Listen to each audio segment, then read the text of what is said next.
Hello, this is another podcast with me, Dr. Lynne Reed, and today we're going to talk about sitting and tolerating a little bit of discomfort and the surprising benefits we can get from that. Our life in general has become incredibly comfort-driven, designed for comfort. We live in a world where comfort is our go-to. But I want to explore the idea that maybe too much comfort might be making us mentally suffer.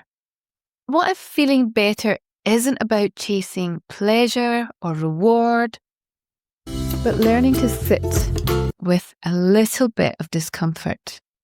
The comfort paradox is explained by this modern life of ours, where we avoid nearly every kind of discomfort if we can. Scrolling our phone when we're bored, constantly snacking, looking for stimulation. But comfort in that way reduces the challenge that we need, the challenge that actually builds resilience for us. And when we remove that discomfort, then we remove the ability to tolerate aspects of life that are unavoidably uncomfortable. So I want us to build a normalization of slight discomfort and build that as a sort of neutral sensation. So when I think about the discomfort in life that we don't tolerate anymore, it's predominantly around about things like boredom. We can't sit in the train and watch the world go by. We're scrolling on our phones, we're listening to music, we are constantly checking updates, emails. And that benefit of that slowing down of our natural processes, our brain sort of seeing what's going on around about us, taking it in, letting it go again, that is all sort of bashed out the way by this sort of intense dopamine hitting, scrolling of our phone, grabbing of food, mindlessly snacking. We cannot seem to sit with a quietness in our brain. So by the end of today, I want us to be thinking about a couple of normalization of discomfort techniques. And the things that I want to think about and want you to process as we talk about this is whether you can actually hold on 10, 20 seconds before enjoying a treat, enjoying a meal. Can you tolerate a 30-second cold shower or that little bit of discomfort and then the feeling of being very alive afterwards? Can you go for a run without music, without your headphones? Could you possibly tolerate a digital disconnect for a morning? Could you sit in silence? I want you to choose one or two of these to try by the end of our podcast today, and I want you to practice it for the week. Things like ice baths, saunas. These are all being brought into our lives as lifestyle choices now, because these are light irritants, these are slight discomforts. But because we've removed them from our life, we've got hot running water, we've got aircon if the house is too hot, we've got heating if the house is too cold water to drink from. And in actual fact, these little luxuries have removed the discomforts we had for thousands and thousands of years. If you wanted warm food, you had to hunt it, make a fire, you were waiting for it, but you were going through hurdles to get there. Now you can order food to your door. And there is this sense that we are therefore always looking for the next little distraction that will make us happy. I want to reframe this idea of us constantly seeking the next distraction, a little bit of pleasure, as not excitement, not constant pleasure, but actually as a bit of a cycle of desire, dopamine, discontent, desire, dopamine, discontent. That's a vicious circle that will not bring you calm. And I think sometimes we mistake a seeking of happiness to be a seeking of the next pleasure, where in actual fact, happiness is our baseline state of contentment, just calm. This chasing pleasure, validation, input keeps us from the calm. So imagine taking a quiet moment in nature, sitting calmly with it in silence and listening to the quiet around us versus sitting with our earpods in and listening to music and listen to the next thing. Think about sitting, having a cup of tea and savouring that cup of tea without scrolling through your phone. Think about the most peaceful moments coming when we're actually not craving the next reward, validation, pleasure, but just existing in the moment and the peace that brings. And then I want you to look at things like discomfort. We've been made to feel uncomfortable in silence in our own space. We are uncomfortable without sharing it with other people. Sharing pictures. If we see something lovely, it's got to be photographed and shared and then liked, and then dopamine hits again. But how about if we resist that constant pleasure, validation, and we actually name and lean into some emotions that help us come back to just peacefulness, just calm, just the baseline? Feeling bored, feeling anxious, feeling lonely, these are normal emotions. But we've gotten to the stage where we can't tolerate them. Loneliness is a dreadful state of affairs when prolonged and never ending. But a little bit of loneliness makes you really thoroughly enjoy social connectedness, interaction with others. That little bit of anxiety, that stress, that pushing yourself to the edge of what you're comfortable with, that's actually really useful, because once you've sat with that, once you've tolerated it, the calm is incredibly rewarding. The calm in itself is enough. And then you think of boredom. Unless you have tolerated times without great stimulation, times without heightened positive feelings, without that, then the shine comes off of all of the activity and the feedback that you get from doing interactions, with doing games and reading and watching a good movie. If we can't have that boredom, we can't have that entertainment. So let's have a new perspective. Let's sit with boredom like they are visitors. They're not the enemy. Anxiety, loneliness, sadness. We have to learn to sit with them for a little while. I'm talking about putting up with depression, coming off medications. I'm talking about those moments, those days of being a little bit melancholy, and appreciating them for passing seasons in our life that will be followed by something more positive.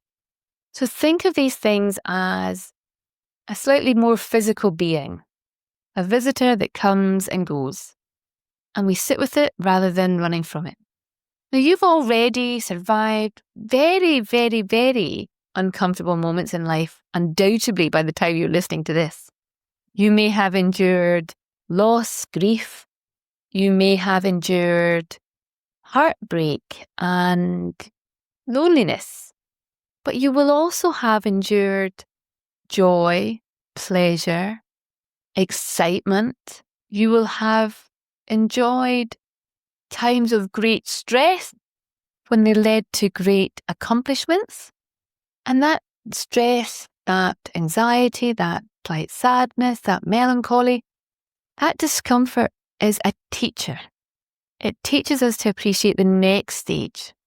And again, if we look at what we are doing to remove all manner of small discomforts, we take away our ability to tolerate a change in temperature.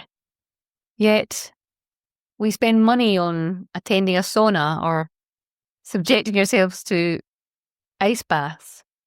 And I'm not saying that those things aren't to be embraced. This is exactly what I'm saying to do. I'm saying, step into actual discomfort and tolerate it. And then you appreciate the norm. If you go into a sauna and you're there thinking, crikey, this is very hot. I cannot do this. I am really struggling with this. It is so hot. I need to get out. I need to get out. When you tolerate it for that 30 seconds longer, and you go out and you lie on a cool bench, have a sip of cold water, that reward after tolerating the discomfort is so gorgeous and luxurious.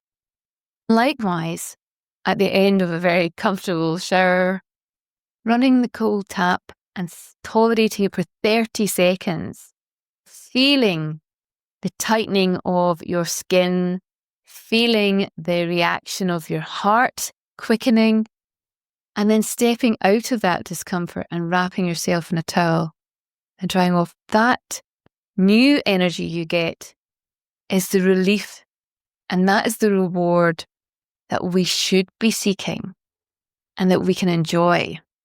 So what small discomfort can we practice today? What small discomfort can we tolerate just for today? And then, can we make it a habit? Can we decide to ourselves, actually, I am someone who takes the stairs rather than the lift. I am someone who pulls on a jumper rather than turn up the heating. I am happy to sit in silence for just a moment and appreciate the calm that it brings. And then think, when was the last time I felt content without needing more? Reflect on what discomfort are we avoiding when we procrastinate, when we use our phones as a distraction rather than getting on with the work that we need to do. What discomfort are we avoiding? Is it boredom? Is it anxiety? Is it mental fatigue? What discomfort am I avoiding when I make these distractions my quick release dopamine? And can I unplug from that? Can you digitally disconnect from your phone for a morning? Can you spend a little time outside without the intensity of scrolling and interactions online? How about reducing the need for distraction and increasing the challenge of sitting with our discomfort? Because that challenge builds resilience. So if we can push back and start to tolerate, acknowledge discomfort, we can grow from that. When we remove discomfort, we remove the very conditions that help us grow. So create a daily discomfort practice. And this sounds awful. I'm not talking about self-flagellation. I'm talking about normalizing a little bit of immediate gratification. I'm talking about normalizing the avoidance of procrastination and distraction. And that can just be as simple as pausing, imposing a little bit of mindful eating. So stopping and appreciating what's in front of you, smelling what you're about to eat, taking a 10-second stop when you begin, when you put the food in your mouth, rather than the quick, rapid way that we have become accustomed to. Stop and savour your food. Take 10 seconds, pause between finishing a mouthful and starting the next. How does it taste in the mouth? What's the consistency? How does it feel as you swallow the food? Take that 30-second count at the end of the shower. with a cold tap racing. See how it feels to invigorate yourself in such a way. Count your 30 seconds out loud and congratulate yourself when it's done. The next time you're going for a walk or you're going for a run, do it without headphones. Leave them at home, take big deep breaths in, and really look at your surroundings. Look at the houses you're passing, the trees that you see, the blue in the sky. Really take a moment to be in the moment. Sit in silence. Take your cup of coffee in the morning, sit in your favourite spot, and rather than flicking through the phone, rather than sticking the telly on, sit in silence and savour your coffee and your quiet before the day starts. Pick a morning that you can fully digitally disconnect. How do you feel after 2-3 hours of not having looked at your phone? Try it. Try it today. Try it through the week. Try to make it a habit. Thank you for listening and tolerating me. I hope you have a time this week to sit with your quiet, find your calm. If you'd like some more information, have a look at our website, www.aurorawellness.au, or have a little look at our wellness coaching app, Aurora, available on Google, Apple Podcasts, and all your usual output. Take care, keep well.